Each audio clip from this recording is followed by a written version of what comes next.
요한계시록 6장 12절부터 17절 말씀까지 봅니다.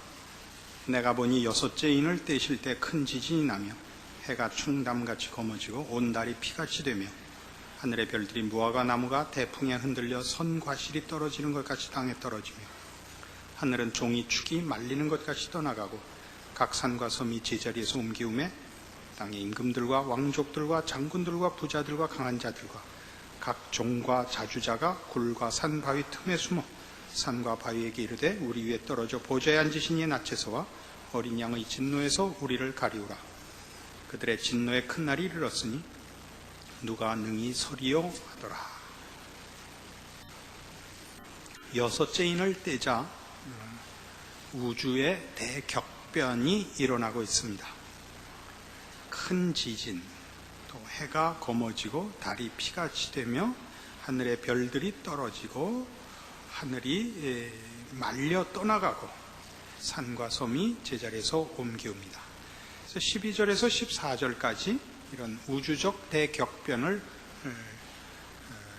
예시하고 있고 15절에서 17절까지는 주를 믿지 않은 죄인들이 두려움에 휩싸여 있는 모습이 거기에 기록되고 있습니다. 우주의 대격변은 단순한 천재지변 혹은 단순한 심판의 의미가 아니고 성경적으로 이런 우주의 대격변을 그 내용으로 삼은 묘사들은 이런 두 가지 이유를 가집니다. 첫 번째는 학계 2장을 가봅시다. 구약 성경 학계 감기가 들어서 중간중간 훌쩍거리게 됐습니다. 1311페이지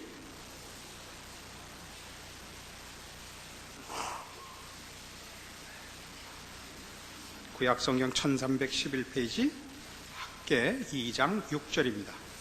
나 만군의 여호와가 말하노라. 조금 있으면 내가 하늘과 땅과 바다와 육지를 진동시킬 것이요 또한 만국을 진동시킬 것이며 만국의 보배가 이르리니 내가 영광으로 이전에 충만케 하리라. 만군의 여호와의 말이니라. 그러니까 이 우주의 진동은 말하자면 지금 있는 세상 질서의 변화를 말하고 있는 것이죠.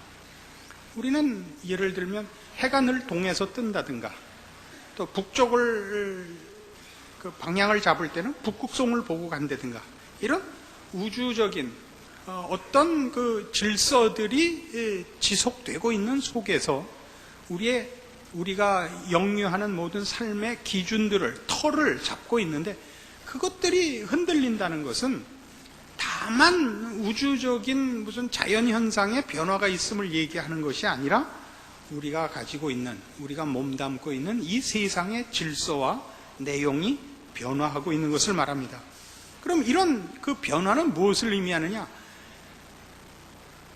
흔들릴 것들, 영원치 않은 것들을 없앤다는 의미로 우주적인 격변, 여기 보는 대로 해가 검어지고 달이 피같이 되고 하늘의 별들이 떨어지고 이런 얘기들은 이런 것들이 영원한 것이 아니라는 얘기죠. 그러니까 이런 것들이 없어진다라는 것은 재앙의 묘사이면서도 동시에 영원한 것만이 설 것이라 라는 내용을 위하여 이런 격변을 묘사하고 있는 것입니다. 이해하시겠습니까? 이 계시록은 말이죠. 어떻게 하는 게 제일 멋있냐면 세대주의적 전천년설로 할 때가 제일 멋있어요. 그러면 이게 우리끼리 구라칠 게 많아요. 근데 장엄하고 웅장하고 그리고 신비하고 그리고 드라마가 있고 스릴이 있어요. 근데 그게 아니걸랑요. 그러니까 그게 아니에는 재미가 없어요. 그러나 사실은 여기에 재미가 있어요. 하나님이 왜 이런 계시록의 이런 내용들을 우리에게 주셨느냐? 진정한 뜻이 그런 재미에 있는 것이 아니요. 진정한 하나님의 의도가 무엇인가를 우리에게 알리기 위하여 주신 말씀인데 우리는 우리의 재미와 우리의 드라마에 너무 취해버렸단 말이죠. 원작에 충실해야 되는 것입니다. 또 하나는 이런 우주적인 대격변은 하나님의 초월하심에 관한 그 상징이며, 모든 피조물들이 하나님께 의존하고 있지 하나님이 이런 우주 만물에 의존하고 있지 않으시다는 뜻이에요. 하나님이 온 우주를 휘저으시지 우주가 하나님을 어떻게 제어하시는 것이 아니다, 이런 뜻이에요. 이건 뻔한 얘기 같지만 굉장히 중요한 근거들이에요. 예전에 70년대쯤에 그 엑소시스트라는 영화가 나왔었죠. 그죠? 오맨이라는 영화가 나오고, 그 영화를 보고 처음에 상당히 당황을 했어요. 저도, 저같이 신앙이 좋은 사람도. 왜 당황을 했냐면 선의 힘과 악의 힘이 대등하다는 사실에 굉장히 놀랐어요. 여러분, 그 엑소시스트를 보시면 신부가 와서 그 악령을 쫓아내려는데 못 쫓아내고 죽잖아요. 그다음에 오맨을 보면 그 죽음을 예견한 그 사람들이 집안에 성경책으로 이렇게 도배를 하고 십자가를 걸어놓고 목숨을 구걸하는데도 죽어나간다고요. 그래서 이게 뭔가 보니까 그냥 장사하려고 만든 영화인데, 사실은 우리 속에 선과 악은 대등한 세력인 것 같이 그렇게 가끔 자기도 모르게 갖고 있단 말이에요. 우리 저기 동양 사상에서는 음양설 같은 것 때문에 더 그러는지도 몰라요. 선과 악은 마치 해와 그림자 같으다, 이런 생각이 우리한테 있어요. 그래서 악은 선과 대등한 존재요 힘인 것 같이 생각해요. 아니에요. 악은 뭐냐면 성경에서 말할 때 죄나 악은 어디서 오느냐? 선이 변질된 거예요. 그러니까 이원론이라는 건 없다, 이렇게 말하죠. C.S. 루이스라는 옥스포드의 유명한 교수를 지내신 분이 이제 기독교 신앙에 관한 기초적인 문제에 대한 소고 속에 나오는 이야기입니다. 헬레니즘이 말하는 이원론 같이 선과 악이 이렇게 대등한 존재로 생각하는 식의 이원론은 사실은 없는 것이다. 왜냐하면 악이라는 것은 따로 없고 선이 이지러진 것이다, 이거죠. 그러니까 악한 것이 악을 좋아하고 악을 원해서 악을 행하는 사람은 없다는 겁니다. 악을 행하는 사람들은 다 자기 깐엔 그것이 자기의 선이라고요. 어떤 선? 자기 기쁨이요, 자기 쾌락을 구하는데 그게 이지러진 선이죠.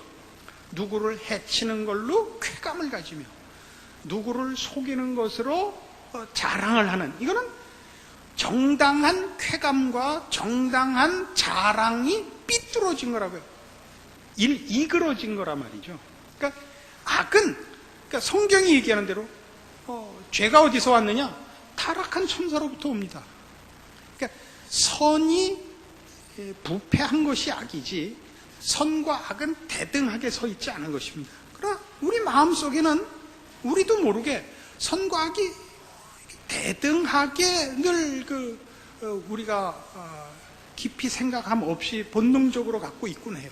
그래서 종말에 관한 이 생각을 해도 악을 파괴시키는 재앙과 심판이라는 개념을, 이런 보복, 이런 개념을 가지고 보고 있는데 그런 게 아니고 하나님께서 쓰레기를 치워버리듯이 고장난 것을 고치듯이 이렇게 없애는 거예요. 최종 심판이라는 것은 그렇게 쓸어버리는 것이지, 거기다 대고 무슨 감정과 뭘 가지고 이렇게 원한을 갚는, 그건 문학적인 표현이지 그런 문제가 아니라 대등한 세력이 아니에요. 하나님의 진노는 그런 우리가 가지는 원한이요 보복이요 이런 개념이 아니라고요. 그건 다 대등할 때 내는 분노고, 하나님의 분노는 공의로우신 분노예요. 의를 만드시며 선을 이루시는 분노로서 부패한 것을 또는 이그러진 것들을 몰아내는 이런 것이 말하자면 종말이요 심판인 것입니다. 그래서 이런 모든 것들은 어디로 초점을 맞추겠냐면 선의 완성, 거룩의 완성, 구원의 완성의 개념에서 심판과 재앙이 동원되고 있지, 그것이 재밌는, 네로가 로마 불태워놓고 재미있어 하는 것 같은 개념을 가지고 최후의 종말과 심판을 거봐라, 너희들 우리 조롱하더니 이제 너희는 영원한 불못에 던지운다 깔깔깔깔이라는 개념으로 종말과 심판을 그렇게 재미있어 하지 말란 말이죠. 그런 그림을 그리면 안 돼요. 훨씬 중요한 핵심은 이렇게 하나님의 나라를 이루시며 그의 백성들을 완성하시며 그 통치를 이제 온전히 이루사 모든 허물과 죄와 더러움과 주름 잡힌 것들을 없애시고 완성하시는 나라, 이쪽으로 우리의 생각을 모아야 되는 것입니다. 이 본문으로 돌아오셔서 이때의 이 우주적 대격변과 또 그 임하시는 그 하나님의 심판의 두려움으로 인한 이 인류의, 하나님을 믿지 않은 인류들의 그 두려움에 대한 표현을 끝절에 17절에 그들의 진노의 큰 날이 이르렀으니 누가 능히 서리요 라는 말로 수사학적 표현으로 끝을 내고 있습니다.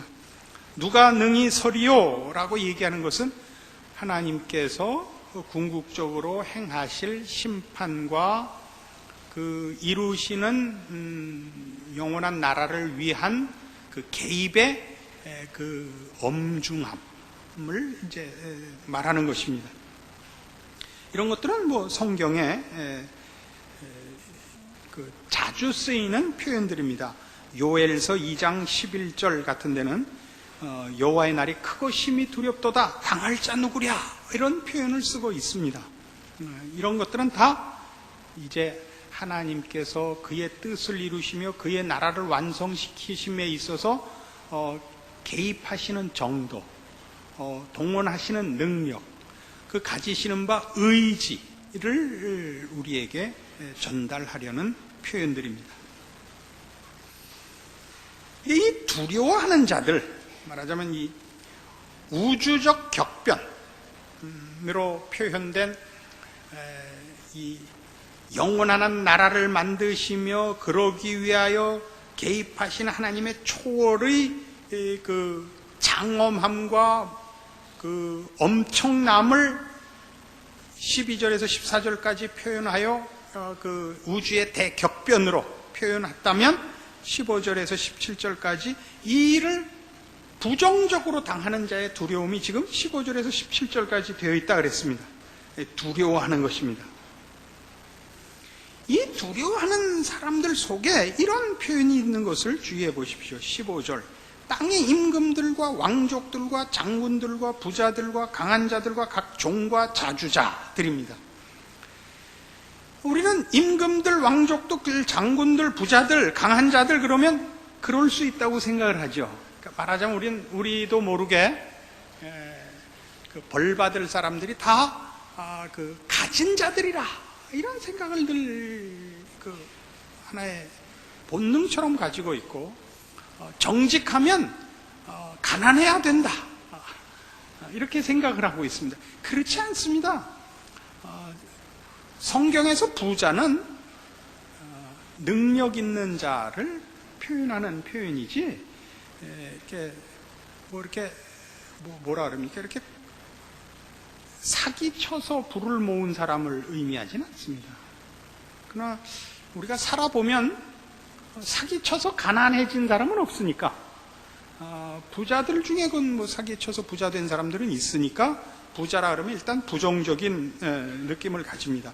그래서 하여튼 뭐 권세자들 중에도 그 권세가 없는데 없으면 잘못하는 게 눈에 잘 안 띄죠. 권세를 잡은 자가 잘못하면 눈에 띄죠. 그러니까 권세자들, 또 부자들 이러면 금방 잘못한 사람들을 대표한다, 이렇게 생각하시겠지만 그런 의미가 아닙니다. 왜? 임금, 왕족, 장군, 부자, 강한 자, 각 종과 자주자까지, 자주자라는 건 그냥 일반 시민 말합니다. 서민들까지 몽땅 여기 나열이 되고 있습니다. 그러니까 이들이 두려워하는 것은 하나님의 개입, 영원한 나라를 세우기 위하여 이 세상 나라를 없애시는 이 하나님의 개입, 온 우주가 벌벌 떠는 초월자 하나님의 개입이 저들에게는 은혜와 복으로 만나지는 것이 아니니까 떨죠. 그렇죠? 그러면 우리 여기서 보는 바와 같이 각 종과 자주자들, 말하자면 서민들, 그럼 뭡니까? 이미 윤리와 도덕의 차원에서가 아니라 신앙이라는 차원에서 하나님 쪽에 섰느냐 아니냐로 이 심판이 갈린다는 것은 늘 우리가 갖고 있는 상식에 속하는 신앙입니다마는 다시 한번 강조해야 할 것입니다. 우린 세상에서 얼마든지 이런 표현을 듣기 때문입니다.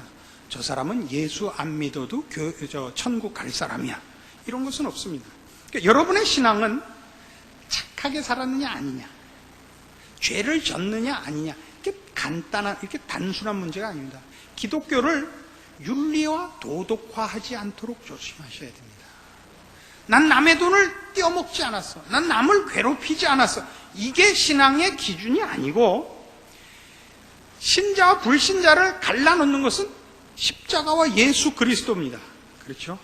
예수를 믿었느냐 안 믿었냐의 문제인데, 우리 한 걸음만 더 나가서 예수를 믿는다는 것은 어떤 개념이냐면, 이때 등장하시는 백마 타고 오시는 우리 주 예수 그리스도와 그를 보내시고 큰 보좌에 앉으사 심판하시는 우리 아버지와의 관계성인 것입니다. 그렇죠?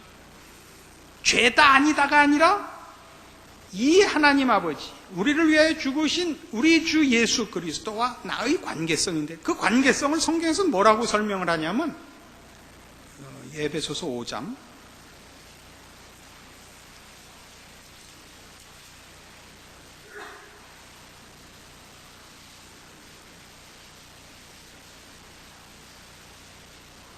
에베소서 5장 1절, 그러므로 사랑을 입은 자녀같이 너희는 하나님을 본받는 자가 되고, 이겁니다. 그러니까 신자는 물론 예수를 믿는 자입니다. 근데 예수를 믿는다는 것은 예수를 보내신 우리 아버지, 우리 하나님을 아버지라 부르는 자고, 그 아버지를 닮는 자입니다. 물론 지금 오늘 우리가 보는 계시록 6장에 등장하는 이 종이나 자주자들은 일반인을 말하고, 여기 등장한 모든 사람은 지위 고하를 막론하고 예수를 믿지 않은 자들, 하나님의 백성이 되지 않은 자들을 나열한 표현입니다만은, 제가 여기서 한 걸음 더 들어가고 싶은 것은 이 본문을 가지고 우리의 신앙이 예수를 믿는다고 했을 때 믿지 않는 자들과 다른 것은 윤리적이고 도덕적이지 않다는 얘기를 거듭 강조하고 싶어서 그렇습니다. 예수를 믿는데, 예수를 믿는다는 것이 그래서 죄 안 진다, 이게 죄 안 진다, 윤리화되고 있단 말이에요. 도덕화되고 있다고요. 기독교 신앙이 윤리화되고 도덕화되지 말고 인격화되란 말이죠. 인격화된다는 건 누구를 닮는 것이며 누구를 의식하는 것입니다. 하나님 아버지를 의식하는 것이요, 하나님 아버지를 닮는 것입니다. 이렇게 하면 하나님이 싫어하셔. 이렇게 해야만 하나님이 좋아하셔. 이렇게 되어 있는 것이지, 이건 죄고 이건 아니야가 아닙니다. 거짓말 하지 마라. 왜? 거짓말은 죄니까가 아니라 하나님이 싫어하니까요. 하나님이 하지 말라 하셨으니까. 왜 정직히 살아야 되는냐? 그게 가치 있으니까가 아니라 하나님이 그걸 원하시며, 하나님이 성실한 분이시며 신실한 분이시며, 우리 보고 하나님을 아버지라 불러 그 자녀가 되도록 아버지를 본받으라고 요구하시니까. 마태복음 5장이죠. 마태복음 5장 43절, 또 네 이웃을 사랑하고 네 원수를 미워하라 하였다는 것을 너희가 들었으나 나는 너희에게 이르노니 너희 원수를 사랑하며 너희를 핍박하는 자를 위하여 기도하라. 이같이 한즉 하늘에 계신 너희 아버지의 아들이 되리니, 라는 말. 이같이 한즉 하늘에 계신 너희 아버지의 아들이 되리니. 왜 원수를 사랑해야 돼요?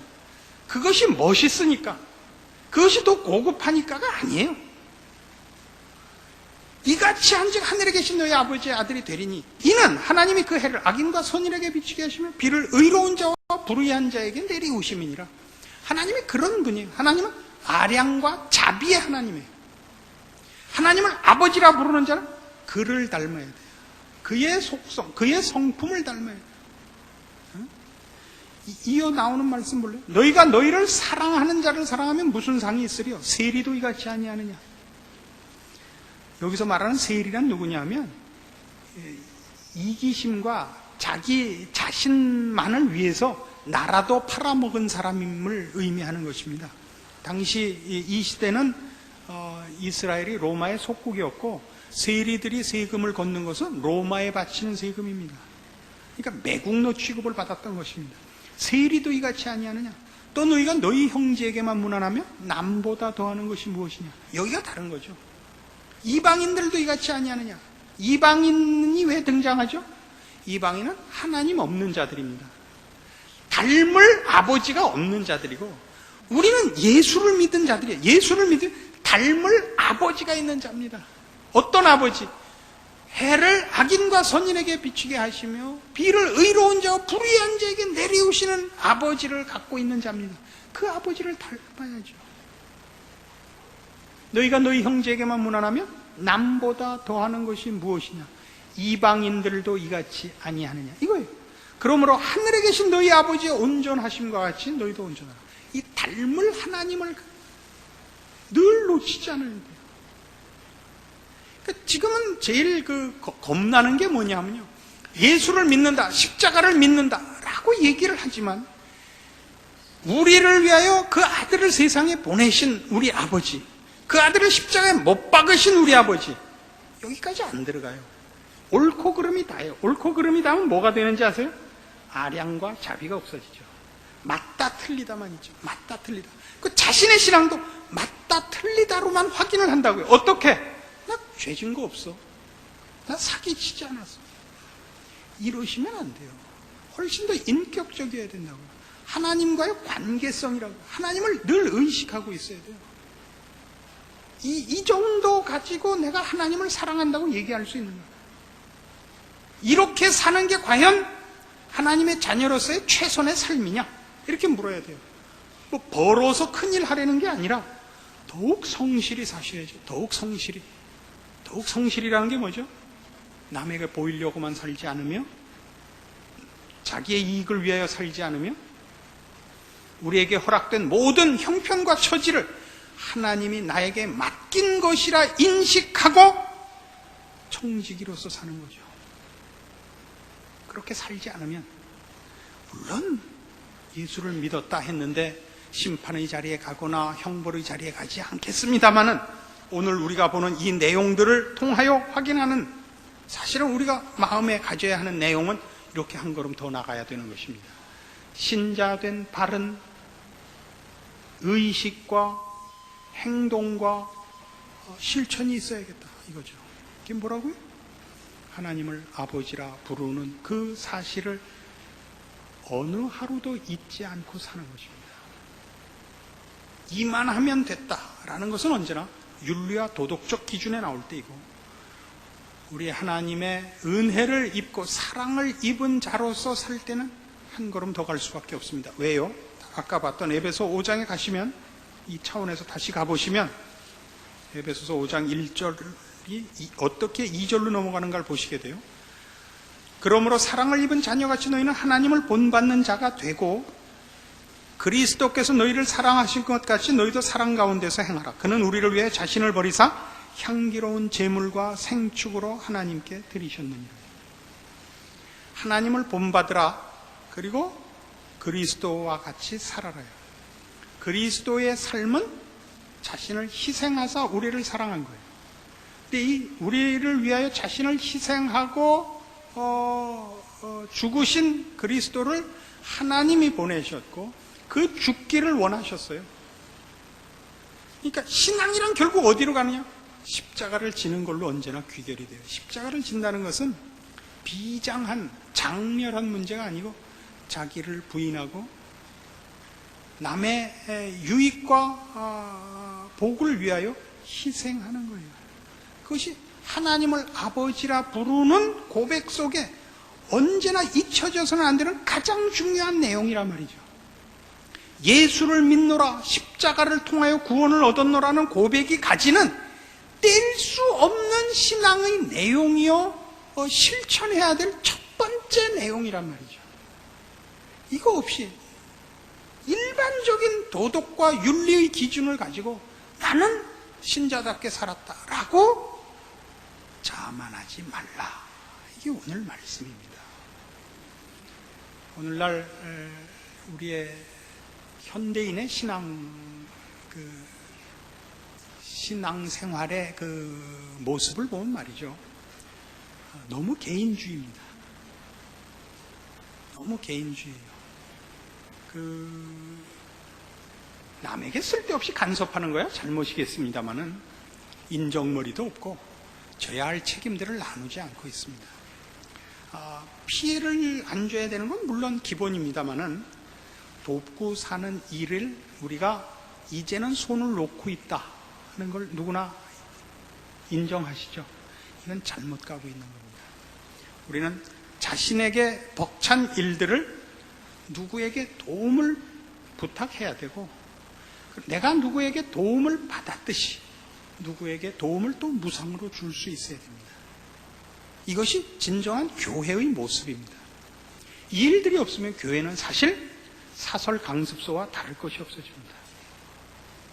여러분의 신자된 책임을 내가 누구와 영적인 교제와 신앙의 현실을 함께 하고 있는가라고 오늘 물어보십시오.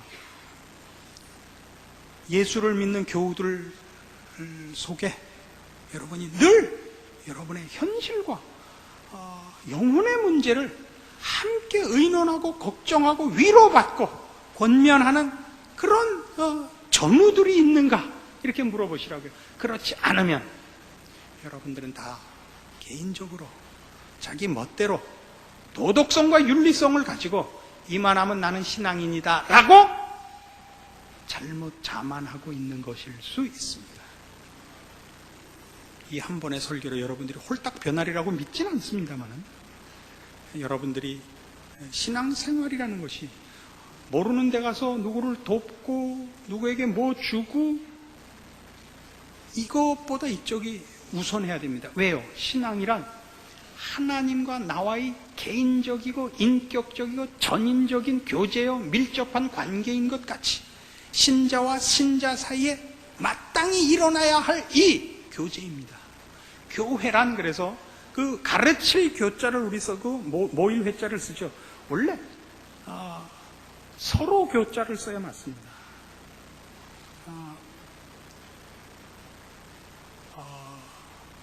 그 라틴어로 communio sanctorum일 겁니다. 김영규 목사님 맞습니까?